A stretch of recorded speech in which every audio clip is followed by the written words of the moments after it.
Good evening. My name is R. Douglas Helvering. I'm the composer of Tempore, one of the works that you'll hear at tonight's concert.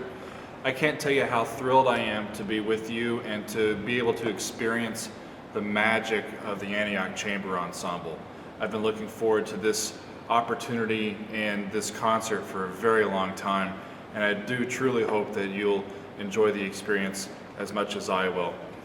Stephen Sands, the executive director of the organization, asked me to tell you a little bit about the piece, to provide some background to it, and I was thrilled to be able to have the chance to do that. So I want to tell you a little bit about the piece. I was talking with Joshua Copeland, who is the artistic director of Antioch, back in May of 2009. So this goes back a couple of years, about putting together a piece specifically for the ensemble. This is a unique ensemble, only 12 voices, and the fact that those voices have 4 bass baritones and 4 sopranos, but only 2 tenors and 2 altos, makes them a unique entity in choral music and in chamber ensemble performance. So, and also the fact that they're so gifted musically, to have a piece that was crafted specifically for them was an opportunity that I really wanted to embark on and try my hand at. When we decided to do a choral cycle, a multi-movement piece, I immediately called upon my good friend and poet, Pam Nguyen.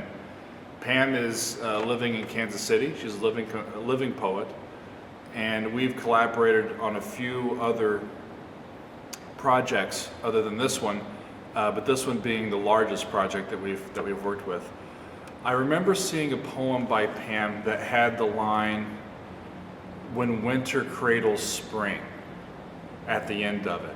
And I was so taken by that line, how you take that turn of phrase, that word cradle, which is a noun, and use it as a verb and usher in that idea of the changing of the seasons. And what I asked her to do was see if she could extrapolate on that idea and create an entire cycle of poems that takes us from one season to the next, and to the next, and to the next, in a kind of a fluid fashion, with each season, in a sense, cradling the next. So that's a motive that you'll hear poetically throughout the work. She came through brilliantly, and it's a text that was a joy to set, and I hope that you find it as moving as I did. My approach compositionally to setting the text, I chose to go pretty much as I could with a heightened sense of text painting. The words are so colorful and provide such a fantastic image that that's what I really strove for. So when we start out in the spring movement, you'll hear some fast-moving notes, a lot of energy, but it's still just in a minor sounding key, not reaching its full potential quite yet.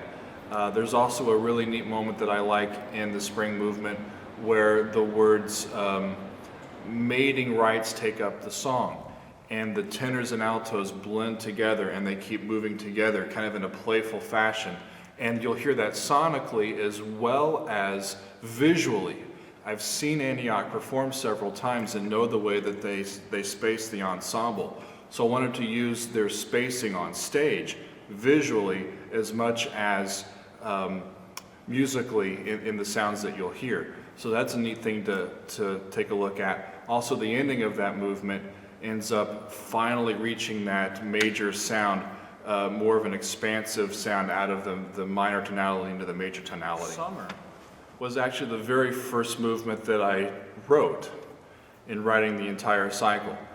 That the text just spoke out more than others to me. And this movement is meant to depict something very expansive, otherworldly, just like the world cannot contain the energy. It's so full of life and so full of emotion and just abundant joy that you'll hear in that movement. A couple of very, very large cadences and really thick choral sounds. The autumn movement is a little bit of a transitional movement. It's set in binary form, and it starts off with this word Alleluia, and it's a rejoicing of all of the energy that's been built up over summer as it gets spent in that season of autumn. And so you'll hear a really quick and an unaccompanied section, just to change the texture up a little bit from the texture with the voices and the piano.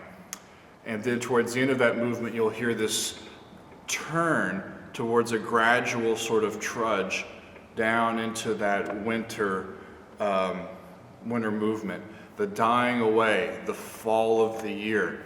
And you'll hear rhythmically it get displaced from quarter notes, moving along nice and easy, and then expanding out to dotted quarter notes, to half notes, to dotted half notes, and even to whole notes at the very end. And that entire last half of that movement just gradually makes its way down to the end of the movement and to usher in the idea of winter. The winter movement is a movement that I can't wait to hear, because it's going to be a movement that, in my mind, really truly depicts the harshness of winter. The poetry that Pam has put together is stark, it's bare, it's brittle, it's got, this kind of stark sounds to it.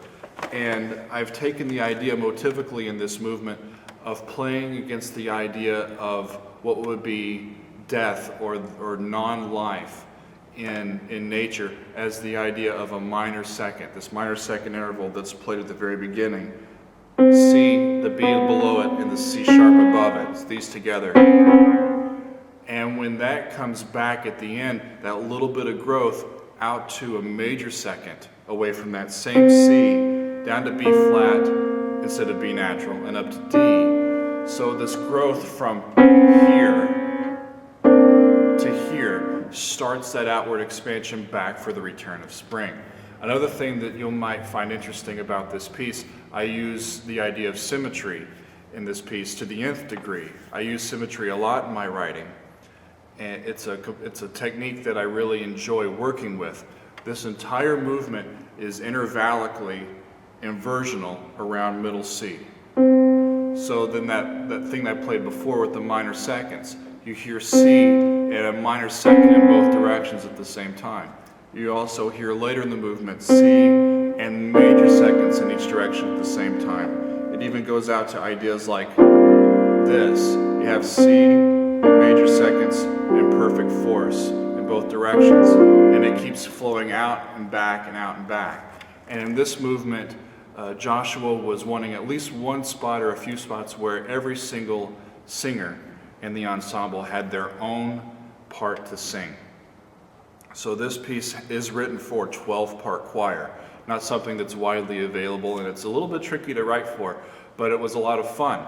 And also playing on the idea of Antioch's spacing, their semicircle that they sing, you'll hear the sound come from the very middle and emanate out, and then come back and out and come back. And so I want you to pay attention and experience the movement spatially as well as sonically, and I think it'll be quite a moving experience.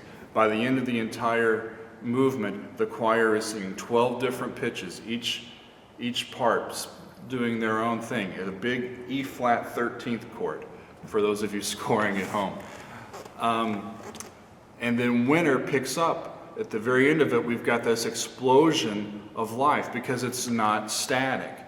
Every single one of these movements is a movement in of itself, a movement from the beginning to the end. It doesn't end in the same place as it starts. And so really the entire choral cycle could be performed starting with any movement of the four and then moving around in that circular motion, because winter plays into spring, spring plays into summer, summer into autumn, and so on and so forth. To bind all of that together, we have the prologue and the epilogue. The text in these two short movements are very similar. It ties together the overarching ideas we put together in the piece. And the music is also slightly repetitive, so you hear something at the end that you heard at the very beginning.